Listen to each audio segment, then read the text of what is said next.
అదరగొట్టే కారం రంగు రుచి ఆచి కారం పొడి. తెలంగాణలో ప్రాథమిక వ్యవసాయ సహకార సంఘాలకు ఎన్నికలు రద్దు చేయాలని రేవంత్ సర్కార్ భావిస్తోంది. కర్ణాటక తరహాలోని నామినేటెడ్ పద్ధతిలోని పాలక వర్గాలను ఏర్పాటు చేయాలని నిర్ణయించినట్లు తెలుస్తోంది. దీంతో 100% పదవులు కాంగ్రెస్ కార్యకర్తలకే దక్కనున్నాయి. అలాగే ఎన్నికల ఖర్చు మిగిలనుంది. ఇక ఎస్సీ, ఎస్టీ, బీసీలకు అధిక ప్రాధాన్యత దక్కేలా ఎంపికలు జరిగే అవకాశాలు కూడా కనిపిస్తున్నాయి. దీనిపై త్వరలో జరిగే అసెంబ్లీ సమావేశాల్లో చర్చించనున్నట్లు సమాచారం.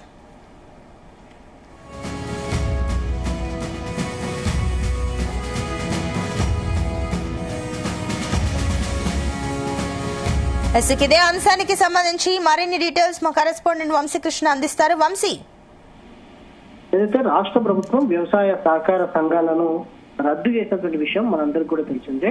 వీటికి ఎన్నికలు నిర్వహించకుండా ఉండాలని దీనికి సంబంధించి అసెంబ్లీలో చర్చ చేపట్టాలనేది కూడా ప్రభుత్వం నిర్ణయించినట్టు కూడా తెలుస్తూ ఉంది.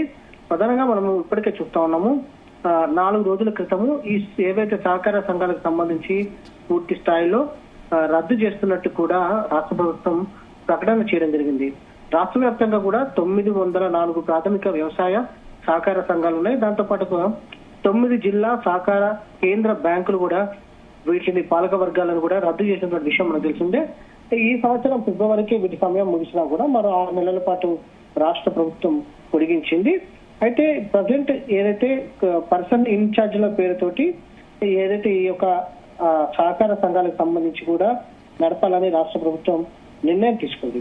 తదుపరి ఈ తెలంగాణలోని ప్రాథమిక వ్యవసాయ సహకార సంఘాలకు ఎన్నికలు రద్దు చేయాలనేది కూడా రేవంత్ సర్కార్ భావిస్తుంది. కర్ణాటక తరహాలో నామినేటెడ్ పద్ధతిలోనే పాలక వర్గాలను ఏర్పాటు చేయాలని నిర్ణయించినట్లు కూడా తెలుస్తోంది. దీంతో 100% పదవులు కాంగ్రెస్ కార్యకర్తలకే దక్కనున్నాయని కూడా చెప్పాలి. అలాగే ఎన్నికల ఖర్చు కూడా మిగులుతుంది అనేది కూడా, ఆర్థిక భారం అనేది కూడా ప్రభుత్వం పైన, ప్రజల పైన ఉండదు అనేది కూడా ప్రభుత్వం భావిస్తున్నట్టు కూడా తెలుస్తోంది.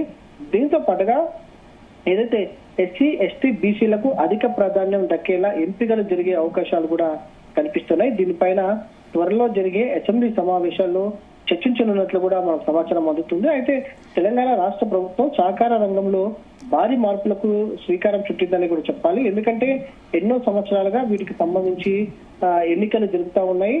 ఈ ఎన్నికల స్థానంలో నేరుగా డైరెక్ట్ గా అటు ఏదైతే నామినేటెడ్ పదవులు ఏదైతే కారణంగా నింపాలనేది కూడా, దీనికి సంబంధించి ప్రత్యేకంగా చట్టం తేవాలనేది కూడా రాష్ట్ర ప్రభుత్వం భావిస్తున్నటువంటి సందర్భం కూడా మనకు కనిపిస్తుంది. దాంతో పాటుగా పిఎస్సి, ఎస్సీ చైర్మన్లు కావచ్చు, డైరెక్టర్లు, దాంతో పాటుగా డిసిసిబికి సంబంధించిన పాలక వర్గాలను కూడా తొలగిస్తూ ఏదైతే ప్రభుత్వం నిర్ణయం తీసుకున్నటువంటి సందర్భం కూడా మనం చూస్తా ఉన్నాము.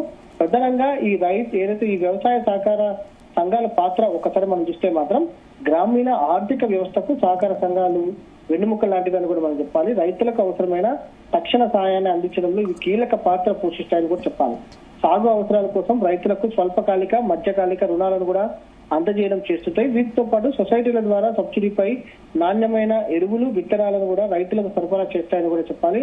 ప్రభుత్వం మద్దతు ధరతో చేపట్టే ధాన్యం కొనుగోలు కేంద్రాల నిర్వహణలో పిఎస్సి కీలక బాధ్యత వహిస్తుందని కూడా చెప్పాలి. కేంద్ర రాష్ట్ర ప్రభుత్వాలు ప్రవేశపెట్టే వ్యవసాయ అనుబంధ పథకాలను కూడా క్షేత్ర స్థాయిలోకి తీసుకెళ్లడం కూడా దీని బాధ్యత అని కూడా చెప్పాలి.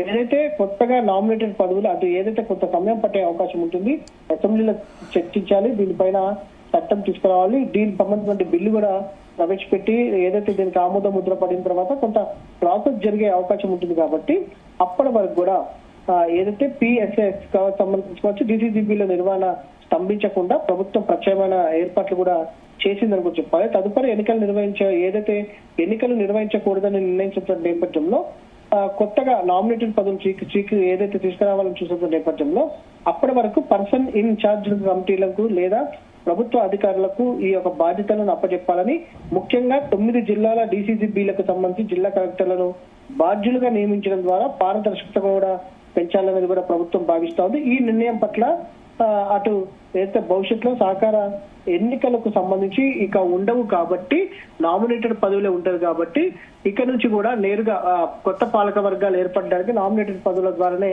ప్రభుత్వం ఈ యొక్క వాటిని నింపనున్నటువంటి నేపథ్యంలో కొంత కాంగ్రెస్ పార్టీ వర్గాలు కావచ్చు, కాంగ్రెస్ పార్టీ నాయకులు కూడా పదవులు ఆశిస్తున్న వారికి ఒక పండుగగా కూడా చెప్పవచ్చు. ఎందుకంటే పెద్ద ఎత్తున 100% కాంగ్రెస్ పార్టీ నాయకులకు నేతలకే ఏవైతే ఈ యొక్క నామినేటెడ్ పోస్టులు దక్కనున్నాయనేది కూడా మనం చెప్పాలి. మొత్తం మీద ఇది ఈ నిర్ణయం అనేది ప్రభుత్వం తీసుకున్నటువంటి ఈ నిర్ణయం అనేది ఒక రకంగా కాంగ్రెస్ ఆశావాహంలో సంతోషాన్ని నింపుతుంది అనేది కూడా మనం చెప్పాలి. 100 సీట్లు ఏదైతే 100% కూడా పూర్తి స్థాయిలో ఏదైతే వ్యవసాయ సహకార సంఘాలకు సంబంధించి చైర్మన్లు కావచ్చు, కమిటీ మెంబర్లను పూర్తి స్థాయిలో కాంగ్రెస్ పార్టీ నేతలకే దక్కే అవకాశం ఉంది. అయితే వంశీ, ఇప్పుడు ఈ నిర్ణయం వెనక ఇప్పుడు అటు రైతు సంఘాలు కానివ్వండి, అదేవిధంగా సహకార సంఘ సభ్యులు కానివ్వండి, ఏ రకంగా స్పందించే ఛాన్సెస్ ఉన్నాయనుకోవచ్చు?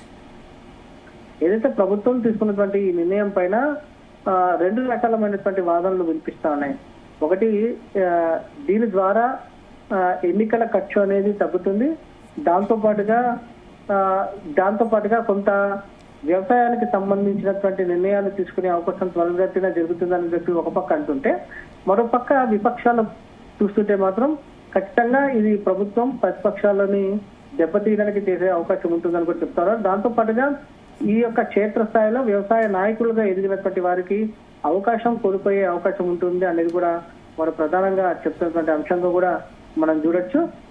ఎన్నో ఏళ్లుగా ఈ డీసీసీబీ ఎన్నికలకు సంబంధించి కూడా పెద్ద ఎత్తున అన్ని పార్టీలకు చెందినటువంటి నాయకులు కూడా పోటీ చేస్తూ ఉంటారు, ఒక ప్రతిష్టాత్మకంగా తీసుకుంటా ఉంటారు. ఎందుకంటే క్షేత్ర స్థాయిలో రైతులతో మమేకమైనటువంటి పదవి కాబట్టి దీనిపైన ఏ పార్టీ అయినా సరే గెలవాలని ఉత్సాహంతో ఉంటా ఉంటుంది. ఆ రకంగా కూడా ఇప్పటి వరకు అన్ని పార్టీలు కూడా ఈ ఎన్నికలకు సంబంధించి పోటీ చేసినటువంటి పరిస్థితి కూడా మనం చూస్తా ఉన్నాము.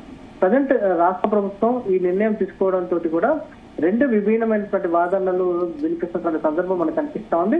కానీ ప్రభుత్వం మాత్రం ఒక అంశం చెప్తా ఉంది, దీని ద్వారా ఎన్నికల ఖర్చు అనేది తగ్గుతుంది, అనవసరమైనటువంటి ఖర్చు కూడా పెద్ద ఎత్తున తగ్గుతుంది. కాబట్టి ఖచ్చితంగా మేము దీనికి సంబంధించి బిల్లు ప్రవేశపెడతాము, ఎన్నికలు లేకుండానే నామినేటెడ్ పదవుల ద్వారానే అన్నట్టు ఈ యొక్క ఏదైతే వ్యవసాయ సహకార సంఘాలకు సంబంధించి చైర్మన్ పదవులు కావచ్చు, మెంబర్స్ పదవులను కూడా నింపుతామనేది కూడా చెప్పడం జరిగింది.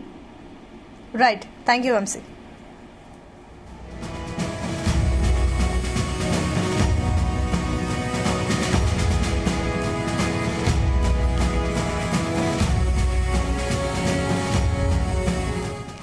గుమగుమల వంటలే తెరకొట్టే కారం రంగు రుచి ఆచి కారం పొడి.